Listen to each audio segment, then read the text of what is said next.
हाय दोस्तों, आप देख रहे हैं द इंजीनियर्स लाइफ, जहां हम बात करते हैं सिविल साइट से जुड़ी हर इंपॉर्टेंट चीज के बारे में। आज के इस वीडियो में हम डिस्कस करेंगे 10 ऐसे टेक्निकल इंटरव्यू क्वेश्चंस जो हर साइट इंजीनियर को पता होने चाहिए, सिंपल लैंग्वेज में आईएस कोड के रेफरेंसेस के साथ। तो वीडियो को एंड तक जरूर देखिए। साइट इंजीनियर का रोल बिल्डिंग कंस्ट्रक्शन में क्या होता है?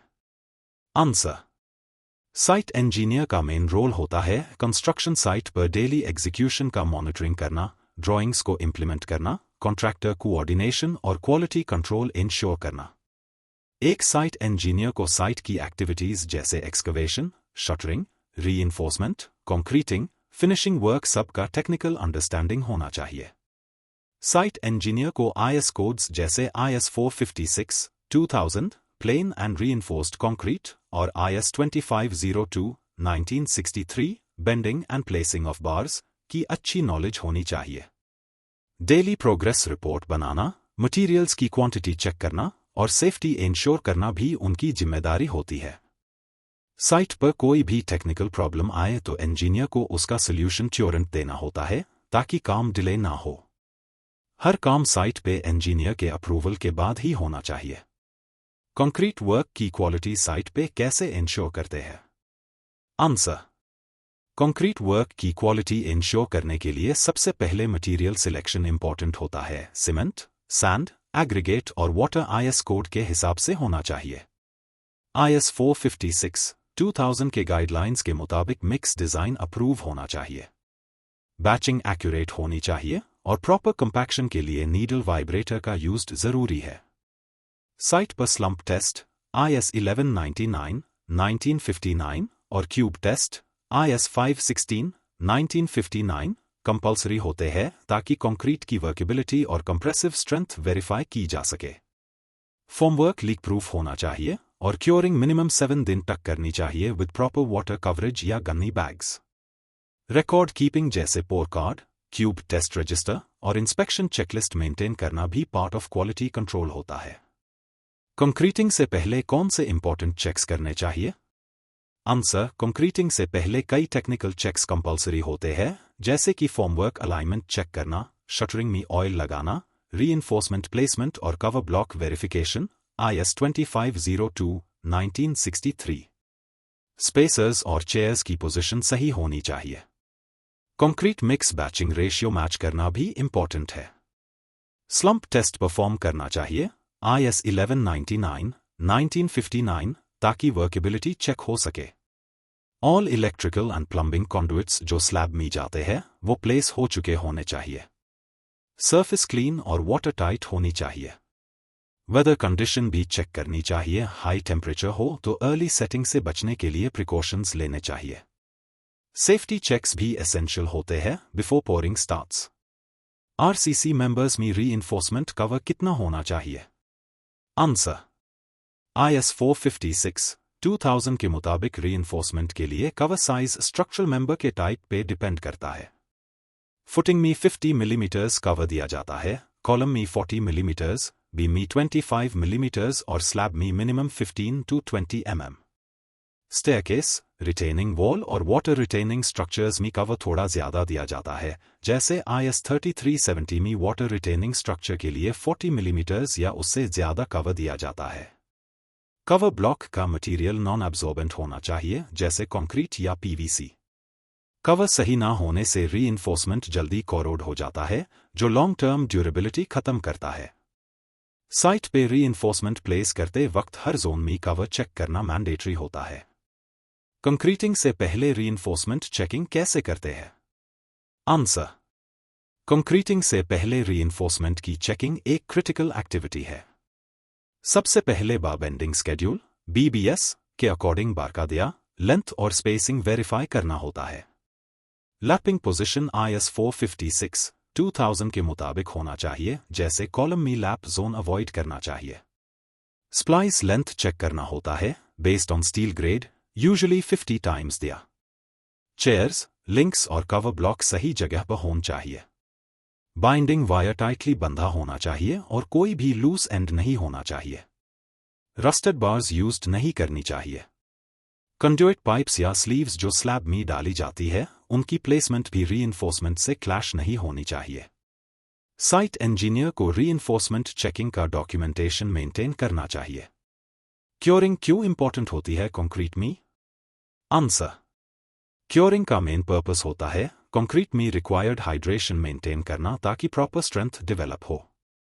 अगर क्योरिंग नहीं की गई तो कंक्रीट में श्रिंकेज, क्रैक्स, लो स्ट्रेंथ और डस्टिंग जैसे डिफेक्ट्स आ जाते हैं। IS 456, 2000 के अकॉर्डिंग मिनिमम 7 दिन क्योरिंग जरूरी है और OPC सीमेंट यूज्ड हो तो 10 दिन तक क्योरिंग कंटिन्यू करनी चाहिए। क्योरिंग के मेथड्स होते हैं पॉन्डिंग, गन्नी बैग्स से, स्प्रिंकलिंग, क्योरिंग कॉम्पाउंड्स या polythene sheets. Curing early stage में करनी चाहिए, specially in hot weather. Proper curing से कंक्रीट ड्यूरेबल बनता है, कार्बोनेशन रेजिस्टेंस बढ़ता है और लाइफ लॉन्ग इंप्रूव होती है। नॉमिनल मिक्स और डिजाइन मिक्स में क्या डिफरेंस होता है? Answer: nominal mix fixed ratio होता है, जैसे M10, 1, 3, 6, M15, 1, 2, 4, M20, 1, 1.5, 3, जो स्मॉल।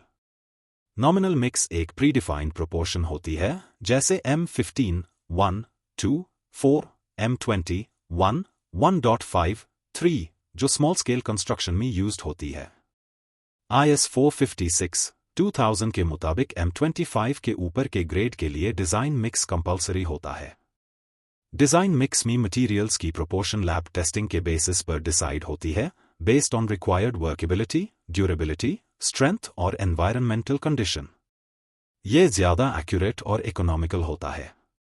डिजाइन मिक्स IS 10262, 2019 के अंडर बनाया जाता है।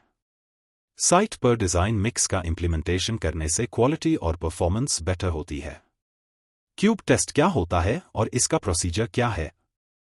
आंसर: क्यूब टेस्ट कंक्रीट की कंप्रेसिव स्ट्रेंथ जांचने के लिए होता है।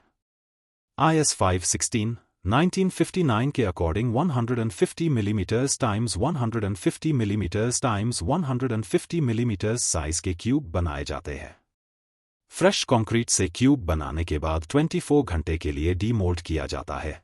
FIR 7 दिन या 28 दिन तक वाटर टैंक में क्योरिंग की जाती है। टेस्टिंग मशीन में क्यूब को प्रेशर दिया जाता है और फेलियर लोड को रिकॉर्ड किया जाता है। 28 दिन के बाद क्यूब स्ट्रेंथ से पता चलता है कि कंक्रीट टारगेट स्ट्रेंथ अचीव किया या नहीं। हर पोर के टाइम 3 क्यूब्स का सैंपल लेना चाहिए। अगर क्यूब फेल हो जाता है तो अस्पोर का स्ट्रक्चरल इंटेग्रिटी कॉम्प्रोमाइज हो सकता है। RCC वर्क में कॉमन डिफेक्ट्स कौन से होते हैं और उनको कैसे कंट्रोल करते हैं? आंसर: RCC वर्क में कॉमन डिफेक्ट्स होते हैं हनीकॉम्बिंग, सेग्रीगेशन, लेटेंस, क्रैक्स और ब्लीडिंग।